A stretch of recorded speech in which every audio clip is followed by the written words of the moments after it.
Udah cukup lama gue nggak nonton ulang The Witch Part 1 The Subversion.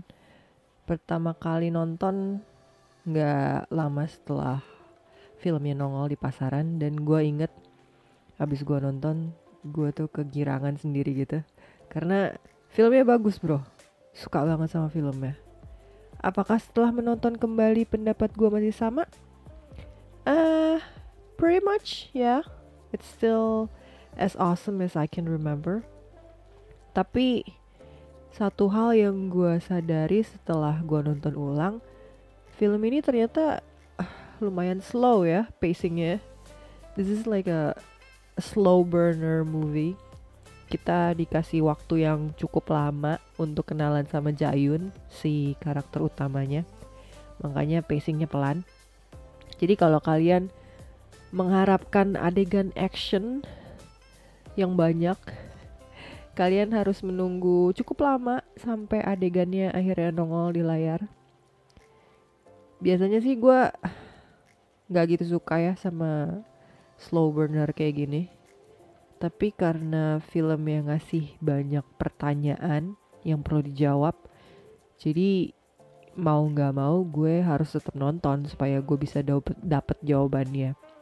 Dan gue gak terlalu nyesel sih nyelesain film 2 jam ini sampai habis, karena endingnya menyenangkan. So yeah, The Witch Part 1 sendiri menceritakan soal seorang anak kecil misterius yang lari dari sebuah rumah sakit yang gak kalah misterius, dan beberapa orang yang juga misterius mencoba menangkap anak kecil ini, tapi gagal terus. Terus 10 tahun berlalu, anak kecil ini berubah jadi remaja, dan remaja tersebut memutuskan untuk ikut lomba pencarian bakat di TV. Namun ternyata keputusan itu membuat masa lalunya kembali menghantui, dan akhirnya para manusia misterius itu kembali mengganggu hidupnya dan masih dengan gigihnya mencoba menangkap si remaja ini. Ternyata ketika udah ketangkep,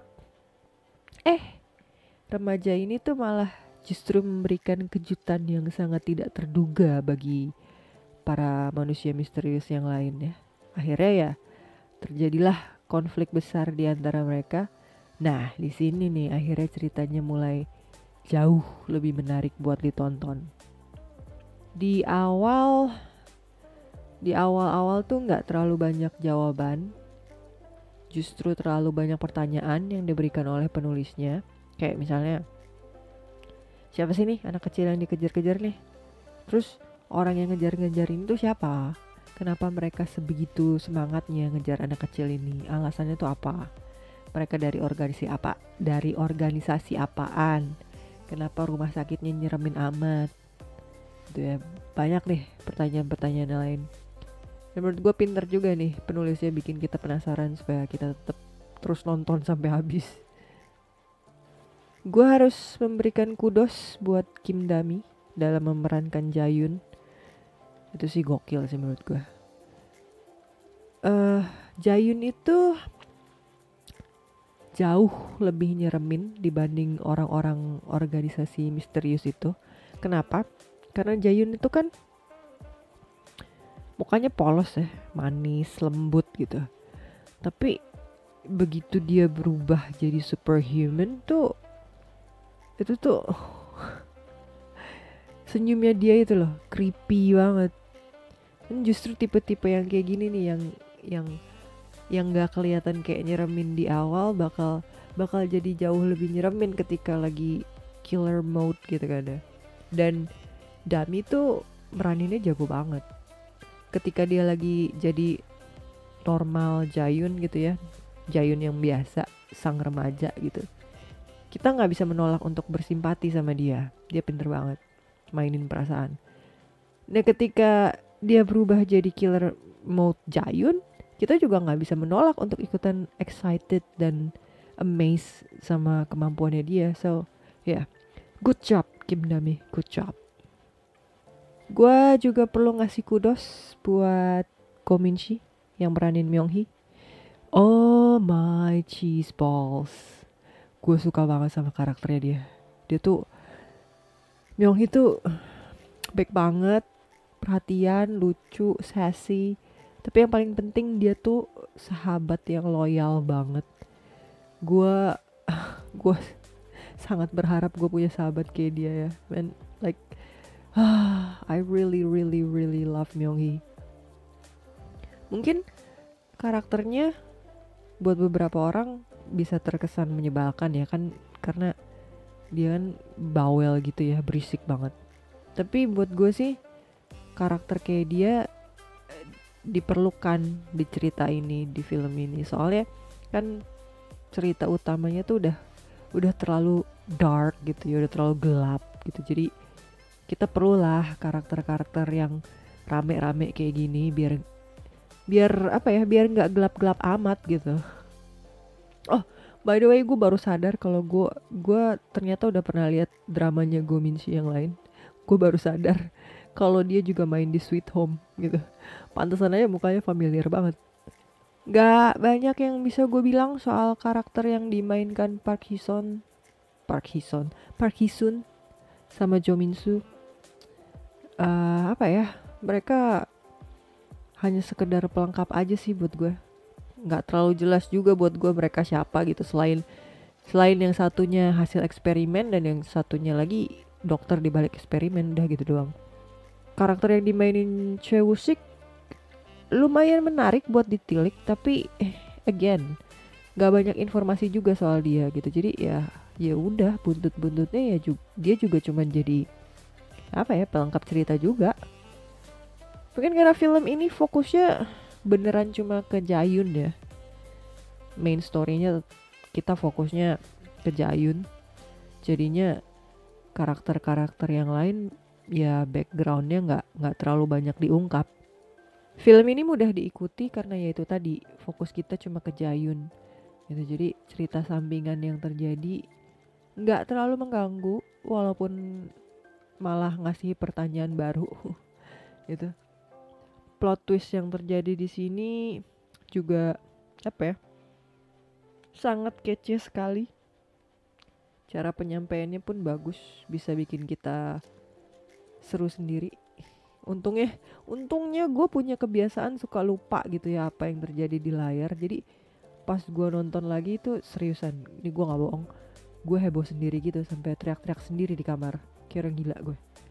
Kalau soal acting sih semua yang main di film ini jago-jago semua lah, nggak ada yang aneh, nggak ada yang awkward. Bahkan para pemeran pendukung pun semuanya bagus-bagus.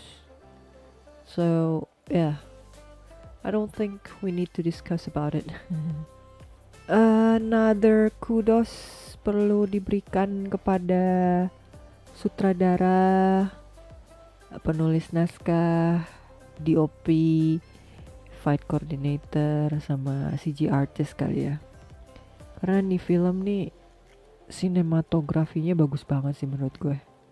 CGI-nya juga bagus, nggak ganggu, tepat waktu penggunaannya. Jadi nggak cuman asal nemplok aja gitu. Penempatannya bagus. Tapi yang paling gokil sih itu tuh fight scene-nya sih. Ini tuh nggak ada tandingannya deh, gila ini mah. Siapapun yang bikin koreonya nih perlu dikasih gaji lebih, gue rasa ya. Dan apa ya, fight scene ini sih yang bisa bikin orang bilang kalau film ini tuh bagus gitu. Beneran bisa jadi daya tarik utamanya dari film ini. Ceritanya seru, twistnya again mengejutkan, tapi ya karena pacingnya pelan, jalannya pelan, jadi either bisa buat kalian biasa aja atau tertarik untuk terus cari tahu. Ending film ini nggak sepenuhnya menjawab semua pertanyaan, malah ngasih pertanyaan-pertanyaan baru. Either penulisnya emang udah mikirin untuk film selanjutnya atau sengaja bikin jadi film yang open ended. Gitu. Gua masih bingung sih sebenarnya ini tuh organisasi apaan gitu. Kenapa mereka bikin percobaan terhadap manusia? Tujuannya buat apa? Apa buat bikin manusia yang bisa dijadiin senjata terus nantinya dijual ke pemerintah? Entahlah, ya belum terjawab menurut gue. Terus pertanyaan lain, penyakit yang diderita Jayun itu cuma dia doang yang kena atau anak-anak hasil percobaan yang lain juga kena gitu, macam Usyik dan teman-temannya itu? Atau mungkin si Usyik dan teman-temannya karena mereka mungkin dikasih antidote terus sama dokter Beck, makanya mereka nggak punya simptomnya atau gimana? Itu juga masih jadi pertanyaan buat gua. Another pertanyaan lagi, kenapa di organisasi itu sendiri ada dua pihak yang sepertinya seakan bersaing satu sama lain untuk memperebutkan Jayun? Itu gua juga bingung. Banyak ya pertanyaannya. Udah gitu obatnya tuh yakin bisa digunain untuk orang biasa kayak ibu angkatnya Jayun. I mean, as much as they're all human, tapi kan Jayun itu hasil eksperimen kan ya. Jadi gua rasa cara kerja tubuhnya itu, badannya itu udah beda dari manusia normal biasa kan ya. Siapa tahu obatnya ternyata nggak cocok buat mereka-mereka yang bukan hasil eksperimen gitu. Lagian penyakit ibu angkatnya Jayun kan sepertinya jauh beda ya sama Jayun. Part 2 film ini kan udah nongol nih di streaming platform, dan gue denger kabar kalau ceritanya tuh nggak bakal ngikutin Jayun lagi, tapi kita bakal ngikutin anak baru. Apakah anak barunya si karakter yang nongol di adegan paling terakhir itu atau bukan? Para pemain di part 2 pun pada baru-baru semua kan ya. Maksudnya bukan mereka yang main di part 1 sama sekali gitu. Kira-kira gimana ya mereka bikin kelanjutan ceritanya?